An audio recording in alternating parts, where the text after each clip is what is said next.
Hi, I'm Don Braid, political columnist with the Herald. This has been a week where the NDP finally started getting mad about stuff.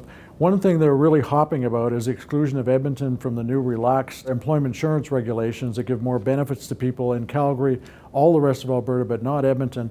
They're mad because in Edmonton people are saying the civil servants, because they're still all employed, are causing people who got laid off from pipe fitting jobs and all the rest of it from getting benefits. And they're not saying it publicly, but the New Democrats are very annoyed at the Prime Minister and the federal Liberals for not allowing Edmonton to have just a tick more on the percentage point in the formula to get that benefit. And the next thing they got mad about this week, obviously, is the power purchase agreements with some of the big coal generator buyers have been turning into the balancing pool, which is a huge obligation on the public of this province, like hundreds of millions of dollars.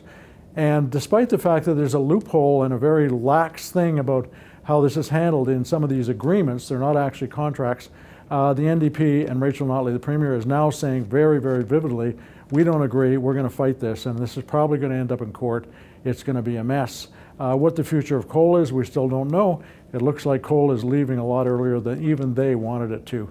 And finally, the government backed up this week, and this is a very positive thing, on rules for safety inspections for people living in places for persons with developmental disabilities.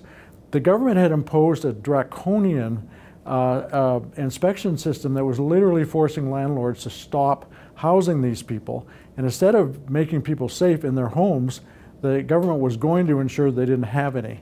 And on Friday, they did a remarkable thing. They basically struck the whole law that had been created to deal with this.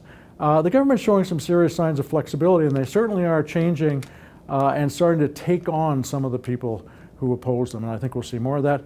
Next week, budget week. Not the week of the budget itself, but certainly a very active week prior to the budget. So we'll talk to you next week about that.